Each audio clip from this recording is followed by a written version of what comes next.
దొంగకు ఓటేశారే, అది నాకు బాధ ఆవేదన కలుగుతుంది అధ్యక్ష. కలలు కన్నటువంటి రాజధాని మన కళ్ళ ముందే మనం చూస్తామని చాలా సంతోషపడ్డాం. 2019లో ఎన్నికలు వచ్చాయి అధ్యక్ష. నేను ఆంధ్రప్రదేశ్ రాష్ట్ర ప్రజలు తప్పు చేశారని శాసనసభలో చెప్తున్నాను. ఇది నా వ్యక్తిగతం, పార్టీకి సంబంధం లేదు, ముఖ్యమంత్రి గారికి సంబంధం లేదు. నేను ఆంధ్రప్రదేశ్ పౌరుడిగా చెప్తున్నాను. 2019వ సంవత్సరంలో ఆంధ్రప్రదేశ్ ప్రజలు తప్పు చేశారు అధ్యక్ష. ఎందుకు ఈ మాట అంటున్నానంటే 2019వ సంవత్సరంలో మళ్ళీ తెలుగుదేశం పార్టీ అధికారంలోకి వస్తే మనకి బాధలు ఉంటాయా? ఈరోజు మళ్ళీ తీర్మానం చేసుకునే అవసరం వస్తుందా? రాజధాని గురించి మళ్ళీ ఇన్ని ఇబ్బందులు పడే అవసరం వస్తుందని నేను అనుకుంటున్నాను అధ్యక్ష. అయితే ప్రజాస్వామ్య వ్యవస్థలో గెలుపు ఓటములు సహజం, ఓడిపోవచ్చు ప్రజల్ని ఓటు వేయకపోతే. అయితే నేను ఎందుకు బాధపడుతున్నాను అధ్యక్ష? నేను 6 సార్లు ఎమ్మెల్యేను, ఎంతోమంది ముఖ్యమంత్రులు చూశాను, గతంలో చంద్రబాబు నాయుడు గారు కూడా ముఖ్యమంత్రిగా చూశాను. కానీ 2014-19 ఆంధ్రప్రదేశ్ రాష్ట్రానికి ఒక స్వర్ణయుగం అధ్యక్ష. మీరు కూడా ఉన్నారు, లోకేష్ బాబు గారు పంచాయతీరాజ్ మినిస్టర్గా కూడా ఉన్నారు. ఈ 5 సంవత్సరాలు ఈ రాష్ట్రంలో జరిగినటువంటి అభివృద్ధి కానీ, ఈ రాష్ట్రంలో మనం అందించినటువంటి సంక్షేమం కానీ ఆంధ్రప్రదేశ్ చరిత్రలో ఎప్పుడూ చేయలేదు అధ్యక్ష. ఎంత చేసినా సరే ఎందుకు ఓడించారని బాధపడ్డాం, భయపడ్డాం. పోనీయాలు కానీ ఎవరో కొత్తగా ఆకాశం నుంచి దిగొచ్చి ఒక రాజకీయ పార్టీ పెట్టి నేను అది చేస్తాను ఇది చేస్తానని నమ్మిస్తే ప్రజలు ఓట్లేశారంటే నేను హర్షిస్తాను అధ్యక్ష. ప్రజాస్వామ్యంలో అది సహజం. కానీ తండ్రి అధికారాన్ని అడ్డం పెట్టుకొని 1,00,000 కోట్లు దోచుకొని 16 సంవత్సరాలు జైల్లో ఉన్నటువంటి ఒక దొంగకు ఓటేశారే, అది నాకు బాధ ఆవేదన కలుగుతుంది అధ్యక్ష. వచ్చిన ఒక కథనాన్ని ఈ మధ్యకాలంలోనే చూశారు అధ్యక్ష. పోలవరంలో అసలు పనులు చేసింది చంద్రబాబు మాత్రమేనంటూ ఒక అభూత కల్పన, ఒక కలరింగ్ ఇచ్చే కార్యక్రమం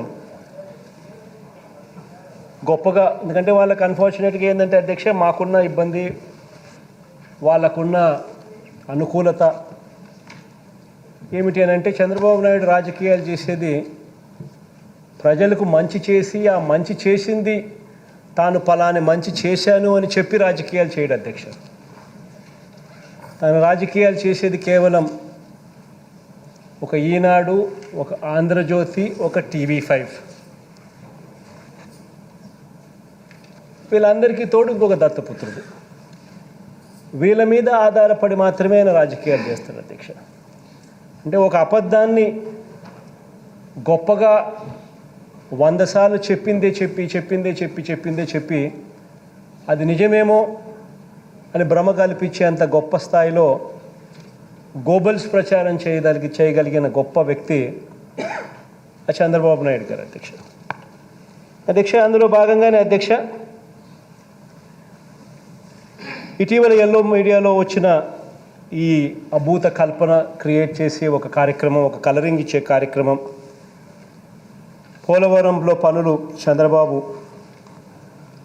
చేసింది చంద్రబాబు మాత్రమేనంటూ అని చెప్పి ఒక కల్పనిచ్చే కార్యక్రమం చూస్తూ ఉన్నాం ఈ మధ్యకాలంలో అధ్యక్ష. పోలవరం అనే పదం పలికే అర్హత కూడా చంద్రబాబు నాయుడు గారికి కానీ, తెలుగుదేశం పార్టీకి కానీ, లేదా వీళ్ళను మోస్తా ఉన్న ఈనాడు దినపత్రిక రామోజీరావు గారికి కానీ వీళ్ళకి అసలు ఉందా అర్హత అని చెప్పి నేను అడుగుతా ఉన్నాను అధ్యక్ష.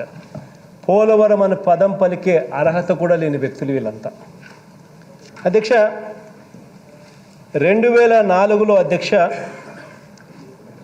ముఖ్యమంత్రి అయిన తర్వాత నాన్నగారి హయాంలో వైఎస్ఆర్ గారు తన డ్రీమ్ ప్రాజెక్టును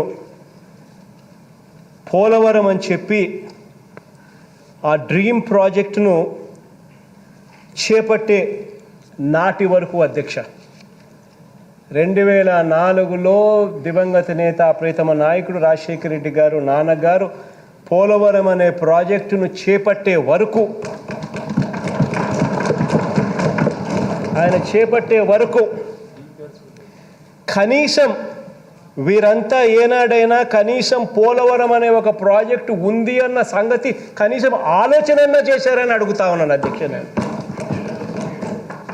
2004 ముందు అధ్యక్ష 9 సంవత్సరాలు చంద్రబాబు నాయుడు గారు ముఖ్యమంత్రిగా పరిపాలన చేశాడు. 2004 మునుపు 9 సంవత్సరాలు చంద్రబాబు నాయుడు గారు అనే వ్యక్తి ముఖ్యమంత్రిగా పరిపాలన చేసి ఆయన ఏమి వెలగబెట్టినాడు అని చెప్పి నేను అడుగుతా ఉన్నా. కనీసం పోలవరం అనే పదం కూడా ఆయన నోట్లో నుంచి ఏ రోజన్నా ఒక్క రోజన్నా వచ్చిందా అని అడుగుతా ఉన్నా. ఒక అడుగన్న పోలవరం ముందుకు కదిలిందే అని అడుగుతా ఉన్నా. 2004 మునుపు 9 సంవత్సరాలు ఆయన ముఖ్యమంత్రిగా పరిపాలన చేసిన పరిస్థితిని ఒక్కసారి జ్ఞాపకం తెచ్చుకోమని అడుగుతా ఉన్నా. అంతెందుకు అధ్యక్ష, పోలవరం అనే పదం చంద్రబాబు నాయుడు గారికి 2014 వరకు కూడా కనీసం పలకడం కూడా సరిగ్గా చేత కాలేదు. 2014 దాకా కూడా. అధ్యక్ష, చంద్రబాబు ముఖ్యమంత్రి అయింది 1995. చంద్రబాబు నాయుడు గారు మొట్టమొదటిసారిగా ముఖ్యమంత్రి అయింది 1995 1995లో. అంటే తాను సీఎం అయిన తర్వాత 19 సంవత్సరాల తర్వాత ఈ ప్రాజెక్టు గురించి, అంటే 1995 నుంచి 2014 దాకా, 1995లో ఆయన ముఖ్యమంత్రి మొదటిసారిగా అయితే 2014 దాకా 19 సంవత్సరాలు పాటు ఈయన తాను సీఎం అయిన 19 సంవత్సరాల పాటు ఈ ప్రాజెక్టు గురించి కనీసం మాట్లాడని పరిస్థితి అధ్యక్ష ఈ మనిషి చంద్రబాబు నాయుడు గారిది. అప్పుడు ఏమి గాడిదలు కాస్తా ఉన్నాయి అధ్యక్ష ఈ రామోజీరావు గారు, ఈ రాధాకృష్ణ, ఈ TV5, ఈ చంద్రబాబు నాయుడు గారు ఏం చేస్తూ ఉన్నారు అధ్యక్ష?